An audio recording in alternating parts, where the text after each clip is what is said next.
estamos errados nesse caminho. Se nós, porventura, e lá na Brava, vai chegar lá e eles vão apresentar que aquele é o caminho, eles conhecem. E se a gente muitas das vezes pergunta para o crente quem é Jesus Cristo, ele não sabe responder. Então, que evangelho é esse? A pessoa diz que tem que ter oração, tem que ter jejum, mas não tem a palavra. Um grande problema de dentro das igrejas hoje se chama o analfabetismo bíblico. O apóstolo Pedro, na epístola, no capítulo 3, no versículo 18, ele vai dizer: crescemos na graça, mas também crescemos no conhecimento. Vemos que de forma literária, o cristão ele tem que ter 3 pilares na tua fé. O primeiro pilar se chama graça. Essa não é que nós temos, não é que nós adquirimos. Essa nos foi dada através da pessoa do nosso Senhor Jesus Cristo. O segundo pilar se chama sabedoria. Porque muitas das vezes nós temos a graça, temos o conhecimento, mas não temos sabedoria, irmão. Tratamos o irmão mal, respondemos mal, não somos irmãos, não conseguimos ter comunhão, tratamos nossa família mal, não temos comportamento de crente. Então a sabedoria ela trabalha em várias áreas da nossa vida, de forma que um homem sem sabedoria ele não consegue fixar no trabalho, ele não consegue manter a família, ele não consegue ter paz na igreja. Irmão, se eu for começar a explicar os frutos da sabedoria, eu passo meia hora falando só de sabedoria. E um dos principais pilares se chama conhecimento. A graça vem de Cristo, a sabedoria vem de Deus. Como você sabe que a sabedoria vem de Deus? Porque Salomão pediu sabedoria a Deus e Deus deu sabedoria a Salomão. E segundo a narrativa bíblica, não haverá outro igual a Salomão. Então isso Deus nos dá. Agora o conhecimento, como que ele é adquirido? Tem que estudar, tem que sentar, tem que aprender. Ninguém aprende a pilotar um avião sem fazer a carteira do avião, o brevet do avião. Ninguém aprende a ser médico se não fazer uma faculdade, se não se formalizar, se não tornar no estudo. Ninguém aprende a ser um professor sem antes sentar para aprender, para depois lecionar. A igreja não é diferente. Como que você vai falar de Deus sendo que você não conhece Deus? Como você vai falar de Jesus sendo que você não conhece Jesus? Como você vai falar de Pedro, de Paulo, dos feitos, dos testemunhos, das cartas, dos profetas, sendo que você não sabe da história? Aí se transforma numa pregação simples, onde o expositor, o pregador, ele ministra, ele lê, só que em vez dele falar de Cristo, que para se tornar uma mensagem cristocêntrica, onde Cristo é o centro da mensagem, não. Ele acaba lendo, aí ele vai falar da família dele, da vida dele, colocando ele no centro da mensagem. Aí a mensagem, em vez de ser cristocêntrica, pastor, ela se torna antropocêntrica, ou seja, o homem no centro da mensagem. E a mensagem ela tem que ter Cristo. O homem, quando está no centro da mensagem, o irmão entra aqui nessa noite, ele entra até pesado, triste, ele se admira, pastor. Oh, que testemunho, oh, que edifica, mas não transforma, não edifica, não salva, não liberta. Agora a mensagem, pastor, quando tem Cristo no centro, essa daí é diferente. Essa aí salva a alma, liberta, cura, transforma, edifica, leva para o céu.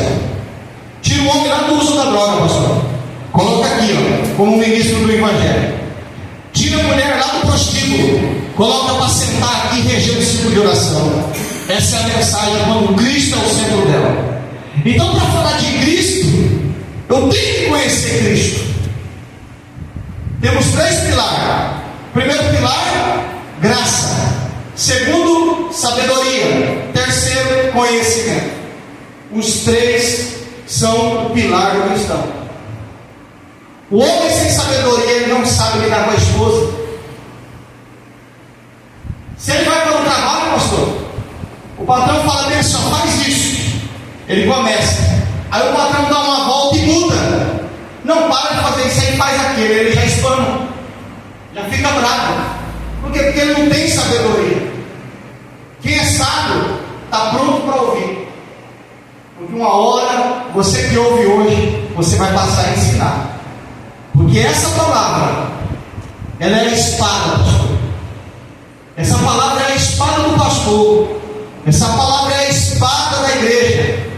Essa palavra é a espada de todo servo de Deus que deseja fazer a obra de Deus com perfeição. Quem almeja fazer a obra de Deus com perfeição? Quem almeja ganhar a alma? Quem almeja ver uma pessoa lá no tráfico de droga e através dessa palavra, você ir lá e pregar, e de repente você vê aquele homem se tornar um obreiro de Deus, cheio de Deus. É a palavra. A palavra tem o poder de mudar as coisas. A palavra tem o poder de converter. A palavra muda. A oração, ela muda o curso das coisas. O jejum mexe com a mão de Deus, mas a palavra alimenta aquele que crê. Temos que ter os três unidos para sermos firmes na nossa mensagem. Amados irmãos, todos acharam? Diz assim, versículo 16. A epígrafe do texto, ela vai dizer da seguinte forma: as obras da carne e o fruto do Espírito.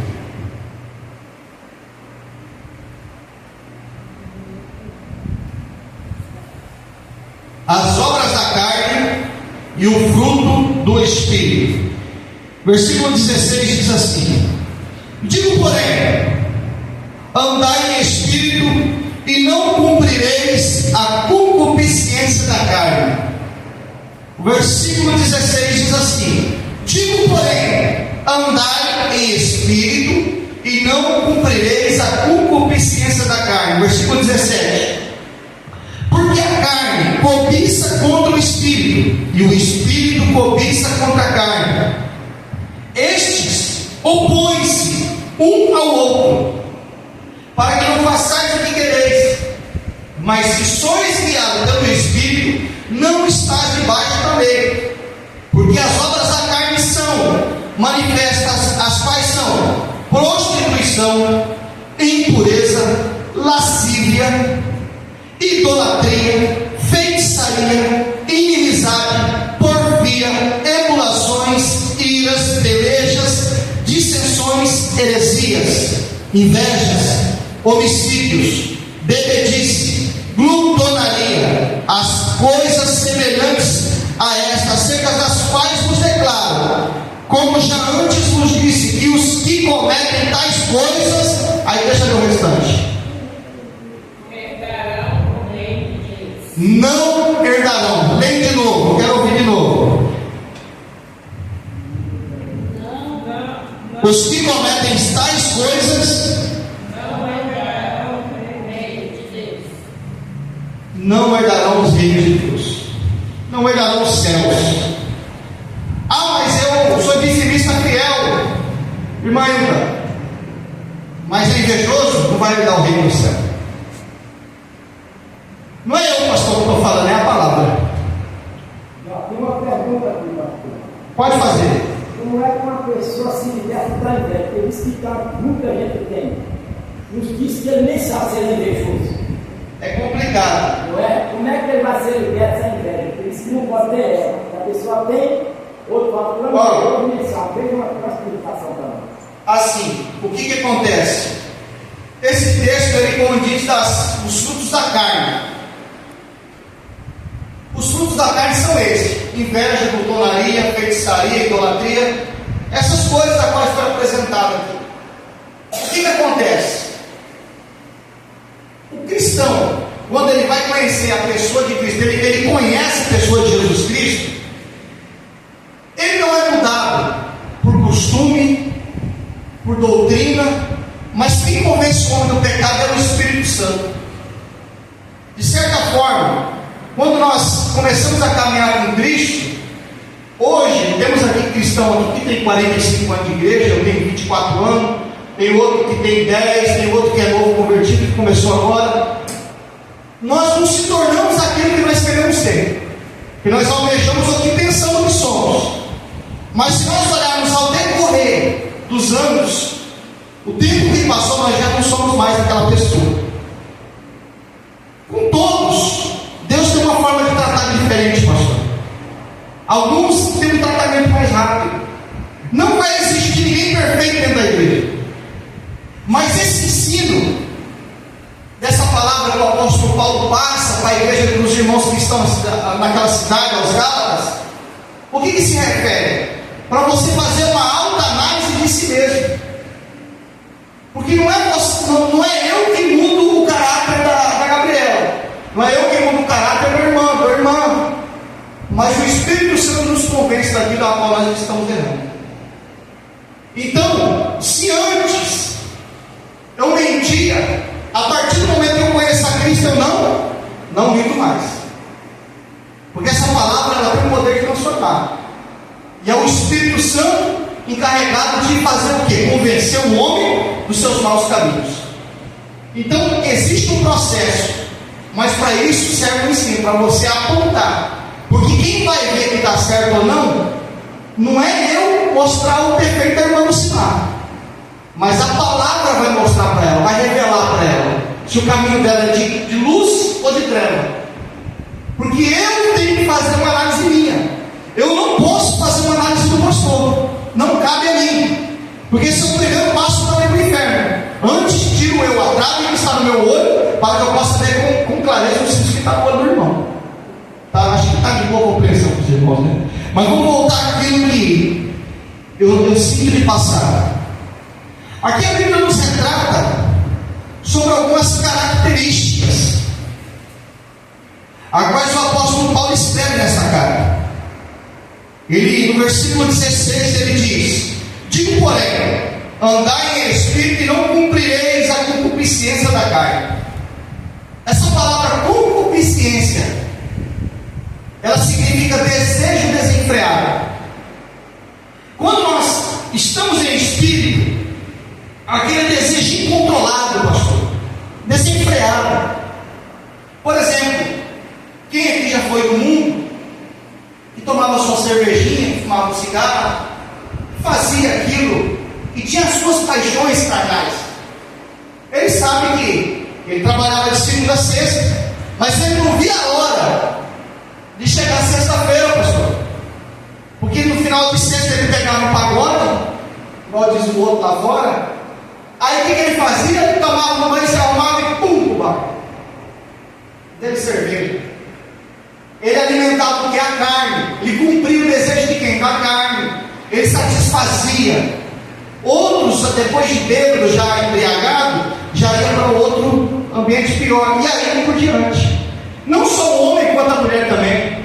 A mulher, por exemplo, você está uma mulher mundana, ela começa a se arrumar, só que aquele preparo, aquele encantamento que ela está fazendo sobre si próprio, aquele batom, aquele cabelo, aquela marca, o que acontece? Ela não está fazendo com intenção boa. A intenção dela é o quê? Chamar a atenção, se expor, querer mostrar. Ela alimenta o ego e faz com que outros peguem. Em outras palavras, ela produz lascívia. Então nós temos várias formas de cumprir o desejo da carne. Quando nós estamos em Cristo, quando nós temos algo assim que compete a esse que está sendo passado, o que acontece? Nós automaticamente vê, o coração deseja, mas nós já pensa em executar. Por quê? Porque o Espírito Santo ele nos lembra do compromisso.